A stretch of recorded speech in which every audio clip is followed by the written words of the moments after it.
Coríntios, carta de Paulo aos Coríntios, capítulo 11, verso 23. Nós vamos ler todo o verso, muito embora nós vamos ficar com a última parte para a nossa reflexão. Amém? Todos aí? Na minha versão, diz assim: porque eu recebi do Senhor o que também vos ensinei, ou entreguei, que o Senhor Jesus, na noite em que foi traído, tomou o pão. Amém, queridos? Mantenha sua Bíblia aberta, porque nós vamos buscar a força da Escritura, do que está escrito para a nossa reflexão nessa noite. E sabendo que este é um tema muito rico, muito profundo, e com certeza não vou conseguir esgotá-lo com uma palavra aí de 20 minutos, 25 minutos, mais ou menos, e talvez precisaríamos de até mesmo um estudo mais aprofundado e, em alguns casos, até mesmo um acompanhamento mais próximo, uma terapia, porque esse tema realmente é muito sério, mas vem fazendo parte da sociedade de forma assustadora a cada dia. Se você prestou atenção na leitura, você viu aqui o que eu estou te falando. Quando assim se registra, na noite em que foi traído.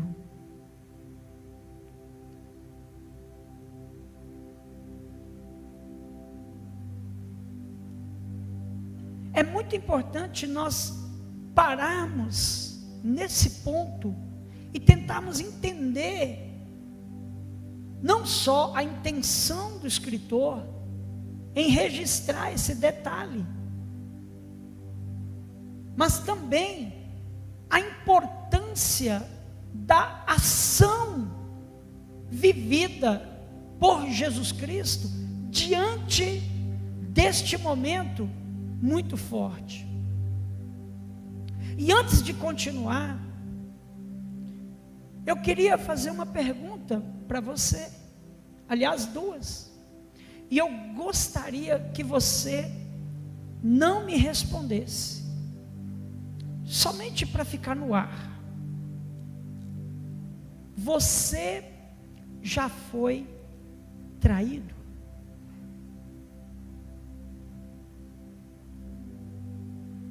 Você já sentiu a dor da traição?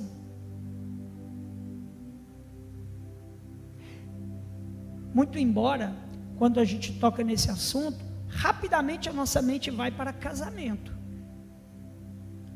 Mas não é nesse somente aspecto que eu quero me referir, até porque a traição que estava acontecendo aqui não era entre marido e mulher.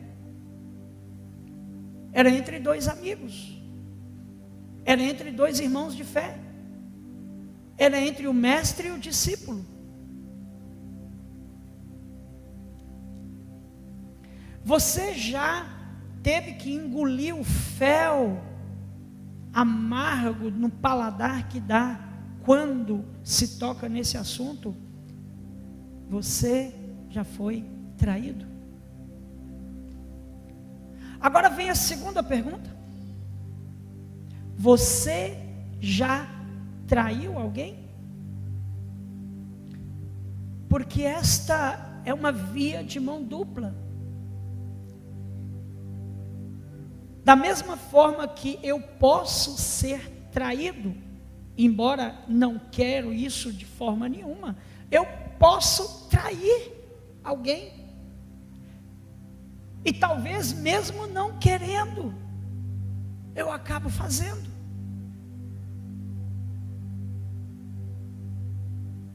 O texto que nos chama a atenção aqui, a força que o apóstolo Paulo coloca nesse registro, para ficar bem frisado na memória daqueles que leem esse texto, não foi qualquer noite. A Santa Ceia aconteceu, poderíamos dizer assim, na pior noite para Jesus, na noite em que foi traído.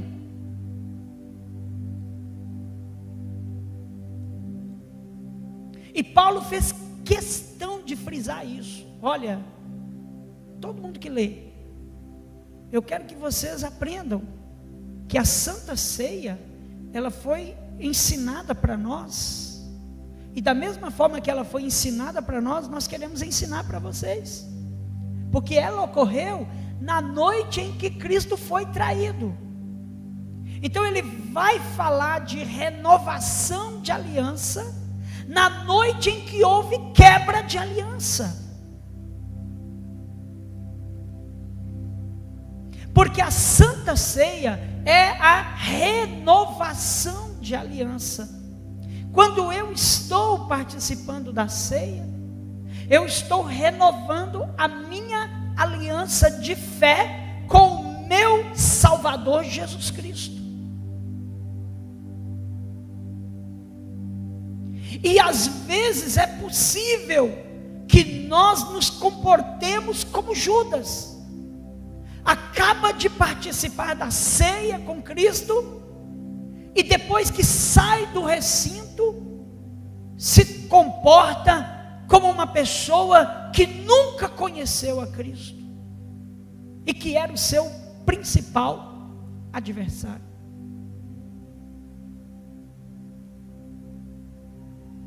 Quando nós terminamos a ceia e saímos, e já dentro do carro, quebramos o pau com a esposa, ou a esposa com a gente, ou com as crianças com a gente, com o irmão da igreja, na porta da igreja já começa a ter briga, um fala mal do outro, fala mal do outro, às vezes nós nem percebemos, mas nós estamos agindo como Judas. Acabamos de renovar uma aliança de fé com Cristo, e a renovação da aliança de fé com Cristo, juntamente com a igreja, irmãos, nós também renovamos a nossa irmandade. Nós renovamos o nosso comprometimento de continuarmos caminhando irmanados na mesma fé, dando exemplo um para o outro e testemunho um para o outro de uma vida de vitória. Mas às vezes basta sair da ceia e já esquecemos tudo, e já queremos nos comportar como Judas comportou, quebrando a aliança. O mais importante é que na noite em que foi traído, Jesus Cristo não estava sendo pego de surpresa. Ele sabia que seria traído, e ele sabia quem o trairia. Isso aumenta mais a nobreza da postura de Cristo. Sabe por quê? Uma coisa é eu demonstrar amor para uma pessoa que eu não sei que ela está me traindo, e eu, na minha ingenuidade ou na minha inocência, esse aqui é o meu melhor amigo, essa aqui é a pessoa que eu amo, isso aqui, e eu faço declarações maravilhosas e atitudes de fidelidade, quando aquela pessoa na verdade está me traindo. Mas quando eu ajo assim, então eu estou agindo dentro da minha inocência. Mas e quando eu sei que a pessoa está me traindo? Será que nós teríamos a mesma postura de Cristo? Será que nós teríamos a mesma atitude de Cristo? E qual foi a atitude de Cristo? Vocês lembram? eu quero lembrar vocês, Jesus falou assim: olha, que o fogo do inferno caia na cabeça do meu traidor. Foi assim que ele falou? Que desça serpentes, escorpiões, leões e devore os meus traidores. Foi assim que ele falou?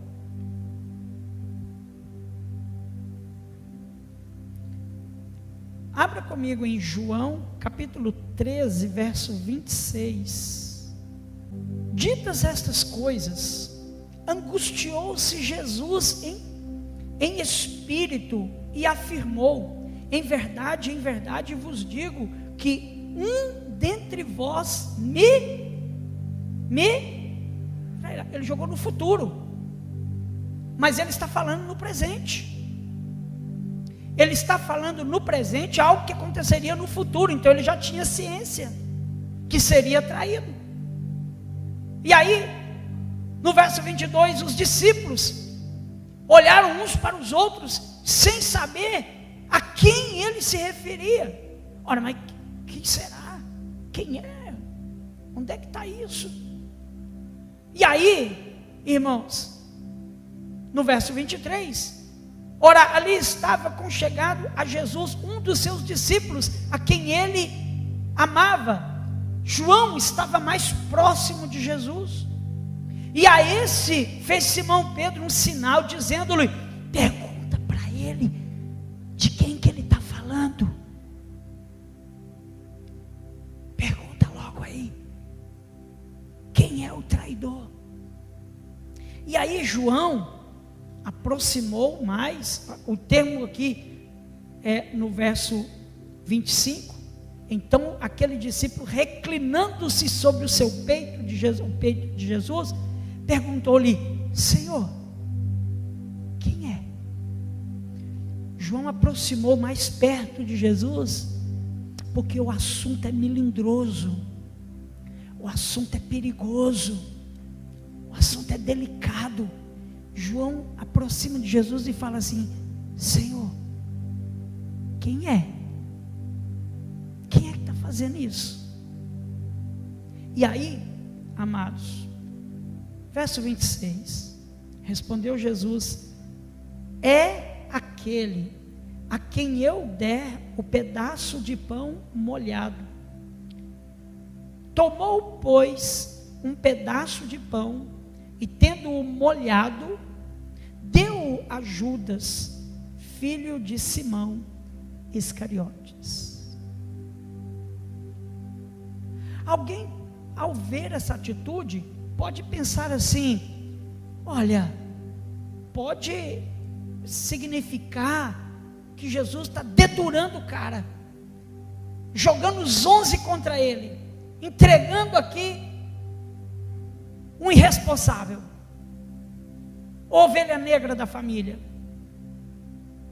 Mas na verdade, meus irmãos, o texto, ele, quando você pesquisa acerca desse gesto, um bocado molhado, de pão molhado no vinho, ou no molho da comida, havia um costume que dizia respeito ao bocado como um sinal de gentileza, mostrando a alegria e o prazer, dando honra ao escolhido. Sabe o que significaria para nós aqui hoje? Quem já participou de festinha de aniversário, em que a pessoa é convidada a entregar o primeiro pedaço de bolo a quem ele mais ama ou a quem ele quer honrar naquela noite? A atitude de Cristo ao molhar o pão no vinho ou no molho, porque nós temos outra versão, para quem está com a nova tradução da linguagem de hoje, de 2000, no verso 26 está escrito assim: olha, é aquele a quem vou dar um pedaço de pão passado no molho. Respondeu Jesus, e em seguida pegou um pedaço de pão, passou no molho e deu a Judas, filho de Simão Iscariotes. Quando Jesus Cristo fez isso, irmãos, Segundo a tradição judaica, ele estava honrando Judas diante dos 11. Ele estava fazendo um gesto de gentileza e dizendo da alegria de ter a companhia daquela pessoa com ele. E é aqui, meu amado irmão e irmã, é que fica o norte e o sul, o antagonismo entre as posturas que muitas das vezes nos surpreendem em Cristo.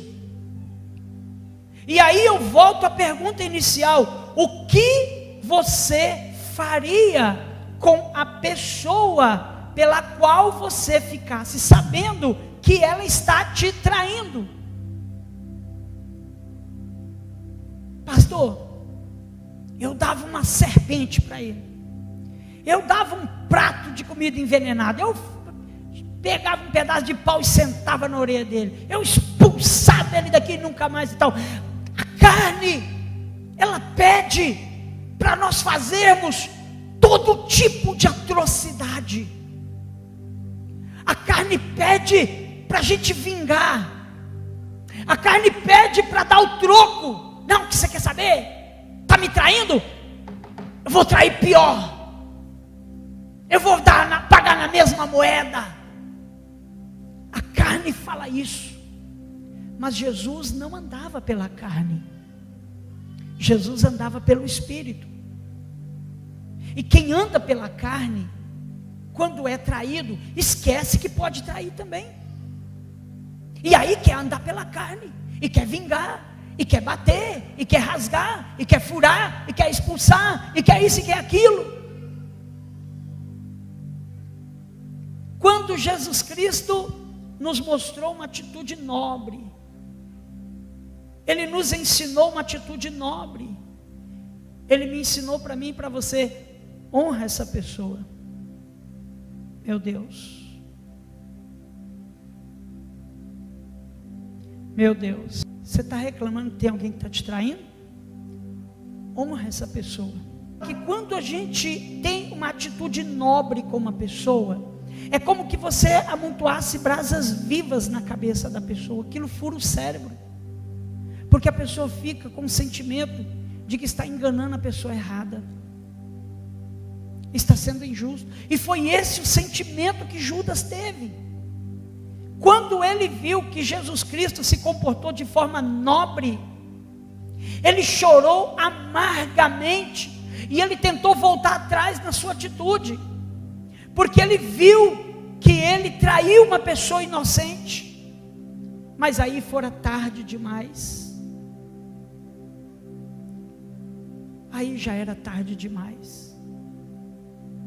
A traição, ela causa duas feridas profundas. Ela causa ferida profunda em quem é traído, e causa uma ferida profunda em quem trai também. Só que quem trai, a pessoa quando está traindo, no ato da traição, ele acha que está fazendo o correto, ele acha que está fazendo o certo, é isso mesmo que tem que ser feito. E muitas das vezes ele se justifica na vantagem: é o melhor caminho, é o caminho que vai me dar mais lucro, e eu tenho mais a que fazer isso mesmo, porque eu preciso olhar para mim mesmo, para os meus sentimentos, eu preciso olhar para a minha vida, para a minha necessidade. Mas ele só vai acordar, ou ela só vai acordar do erro que está cometendo dias depois, e aí vai ver que existem coisas que perdeu, que não se recupera mais. Jesus Cristo, meus amados irmãos, nos ensinou a termos uma postura nobre diante de momentos difíceis como esse. E Ele também quer ensinar para mim e para você que Deus, que conhece as nossas vidas, sabe que nós somos aqueles que somos servos deles, entregamos a nossa vida para Ele, mas de vez em quando a gente vai trair Ele. A gente confessa a nossa fé, a gente renova a nossa aliança com Ele, mas a gente só não diz com as palavras, mas é como se a gente dissesse assim: Senhor, eu vou renovar a minha aliança contigo, Senhor, mas pega leve aí, porque eu vou te trair. E se Deus fosse agir conosco, como nós às vezes pela carne achamos que é assim que deve ser tratado uma traição, então, irmãos, nós estaríamos perdidos, o mundo já teria acabado. Pastor, então o senhor está querendo dizer que traição é uma coisa normal, que a gente tem que perdoar antes da pessoa pedir perdão e tudo? Não, eu quero dizer para você que isso não é normal e causa feridas em todas as instâncias possíveis, e nós devemos evitar isso com todas as nossas forças, tanto no nível espiritual entre nós e Deus, quanto no nível de nossos relacionamentos sociais, afetivos, profissionais, em todas as áreas da nossa vida. Nós precisamos aprender a sermos fiéis na nossa palavra. Se eu empenhei a minha palavra de amizade, se eu empenhei a minha palavra de fidelidade, se eu empenhei a minha palavra de austeridade, então eu vou ser fiel, porque é assim que o meu Deus quer me encontrar, fiel no dia que Ele voltar. Aleluia. Mas se por uma infelicidade, um dia, você que tiver que atravessar esse vale, aprenda com Jesus Cristo, honre a pessoa que te traiu, porque fazendo assim, ele vai ter vergonha do que fez, e vai pensar 1000 vezes antes de fazer de novo com outra pessoa. Isto em qualquer instância da nossa vida, em qualquer instância. E eu sei, nós sabemos o quanto é difícil praticar isso, porque trair e ser traído é algo que pode ocorrer com o ser humano na sua jornada, mas superar a traição é somente para aqueles que andam no Espírito, porque quem anda na carne, a traição é uma cilada para ele esparramar no chão e fazer coisas que desonram totalmente o nome de Deus. Que nós possamos, irmãos e irmãs, renovar a nossa aliança com Cristo hoje, e ao sairmos da igreja, não nos comportarmos como Judas, que recebeu uma honra do seu mestre, mas não conseguiu vencer a tentação de enganar o seu mestre. Que nós sejamos fortalecidos nesta palavra, no nome de Jesus. Eu quero convidar você a ficar de pé, eu quero orar por você, em nome de Jesus.